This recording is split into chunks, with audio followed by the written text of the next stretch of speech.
सोचिए, अगर किसी को एक ऐसा फैसला लेना पड़े जो लगभग नामुमकिन हो, या तो कानून तोड़ो या किसी अपने को मरता हुआ देखो, क्या चुना जाएगा? ये सिर्फ एक दिमागी कसरत नहीं है, बल्कि एक ऐसी दुविधा है जो हमें सही और गलत के बारे में हमारी अपनी समझ की जड़ों तक ले जाती है।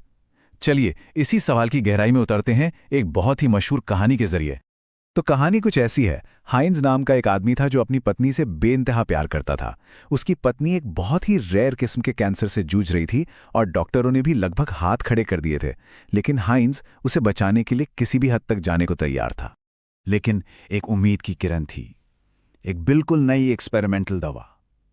कमाल की बात यह थी कि इसे उसी शहर के एक फार्मासिस्ट ने अभी अभी तैयार किया था, और क्योंकि यह दवा इतनी नई थी, इसे बनाना बहुत ही मुश्किल और खर्चीला था। और यही बात इस कहानी का सबसे बड़ा ट्विस्ट बनने वाली थी। अब जरा ये देखिए, इस दवा को बनाने का असली खर्च था सिर्फ $200, लेकिन वो फार्मासिस्ट उसे बेच रहा था $2000 में, मतलब सीधे सीधे 10 गुना ज्यादा दाम पर। हाइंज ने अपने दोस्तों से, परिवार से, हर किसी से पैसे मांगे। बैंक ने भी उसे लोन देने से मना कर दिया। इतनी कोशिशों के बावजूद भी वो सिर्फ $1000 ही जमा कर पाया। बेचारा हाइंज पूरी तरह से हताश होकर उस फार्मासिस्ट के पास गया और अपनी पत्नी की जान की भीख मांगी। उसने वादा किया कि वो बाकी पैसे बाद में चुका देगा, लेकिन उस दवा वाले को, उसे तो बस अपने मुनाफे से मतलब था। उसका जवाब एकदम साफ और दो टूक था।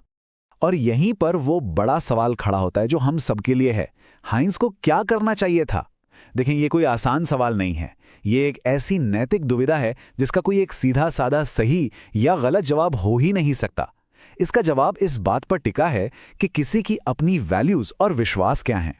और पता है, यही तो इस पूरी कहानी का सबसे मजेदार हिस्सा है।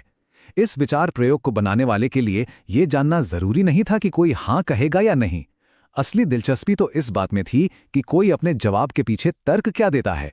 उस क्यों में ही सारे राज छिपे हुए थे। तो आखिर ये ब्रिलियंट माइंड था किसका? ये थे लॉरेंस कोलबर्ग, एक अमेरिकी मनोवैज्ञानिक। उनका काम बहुत ही जबरदस्त था, क्योंकि इसने हमें यह समझने में मदद की कि लोग नैतिक फैसले कैसे लेते हैं और वक्त के साथ ये समझ कैसे बदलती है। देखिए, कोहलबर्ग से पहले ज्यादातर लोग ये मानते थे कि सही गलत हमें सिखाया जाता है, लेकिन कोलबर्ग ने कहा नहीं, ये सीखने से कहीं ज्यादा है। ये हमारी समझ का विकास है जो स्टेज बाय स्टेज होता है। हर नया चरण पिछले चरण की नींव पर खड़ा होता है। तो चलिए अब कोहलबर्ग के मशहूर 6 चरणों को समझते हैं। उन्होंने इन चरणों को 3 लेवल्स में बांटा है: प्री कन्वेंशनल, कन्वेंशनल और पोस्ट कन्वेंशनल। ये चरण दिखाते हैं कि हमारी सोच कैसे सजा के डर से शुरू होकर यूनिवर्सल प्रिंसिपल्स तक का सफर तय करती है। ये सबसे पहला, सबसे बेसिक लेवल है। अक्सर छोटे बच्चों में देखने को मिलता है। यहां पर नैतिकता पूरी तरह से बाहरी होती है। सही या गलत का मतलब बस इतना होता है कि किसी काम के लिए सजा मिलेगी या इनाम। तो पहले स्टेज में दिमाग बस इतना सोचता है, सजा से कैसे बचें, चोरी नहीं करनी वरना पुलिस पकड़ लेगी। लेकिन दूसरे स्टेज पर आकर सोच थोड़ी बदल जाती है और स्वार्थ पर आ जाती है। अगर मैं ये करूंगा तो मुझे क्या मिलेगा? मेरी पत्नी बच जाएगी और मैं खुश रहूंगा। दोनों ही मामलों में फैसला अपने फायदे नुकसान को देखकर लिया जा रहा है। अब हम आते हैं दूसरे लेवल पर। यह वो स्टेज है जब हम बड़े हो रहे होते हैं, टीनेज में या अडल्टहुड में। यहां सही गलत का पैमाना बदल जाता है। अब सवाल ये नहीं है कि सजा क्या मिलेगी, बल्कि यह है कि समाज क्या सोचेगा या नियम क्या कहते हैं। तीसरे स्टेज में हम बस एक अच्छा इंसान बनना चाहते हैं जो सबके हिसाब से सही हो। जैसे एक अच्छे पति को तो अपनी पत्नी को बचाना ही चाहिए। लेकिन चौथे स्टेज में मामला और बड़ा हो जाता है। सोच पर्सनल रिश्तों से निकलकर पूरे समाज पर टिक जाती है। अगर हर कोई कानून तोड़ने लगा तो फिर समाज का क्या होगा? और अब हम पहुंचते हैं सबसे ऊंचे लेवल पर, वो शिखर जहां बहुत कम लोग पहुंच पाते हैं। यहां पर नैतिकता बाहरी नहीं, सामाजिक नहीं, बल्कि अंदरूनी हो जाती है। इंसान मानने लगता है कि कुछ सिद्धांत, कुछ वैल्यूज ऐसे हैं जो समाज के बनाए कानूनों से भी बड़े हैं। 5वें स्टेज में इंसान सोचता है कि कानून तो समाज की भलाई के लिए बना एक समझौता है और अगर जरूरत पड़े तो इसे बदला भी जा सकता है। यहां तर्क ये होगा, किसी की जिंदगी बचाने का हक किसी की प्रॉपर्टी के हक से बड़ा है। और फिर आता है छठा और आखिरी स्टेज। यहां इंसान सिर्फ अपनी अंतरात्मा की सुनता है। वो कहता है इंसान की जान की कीमत हर चीज से बढ़कर है, कानून चाहे जो भी कहता रहे।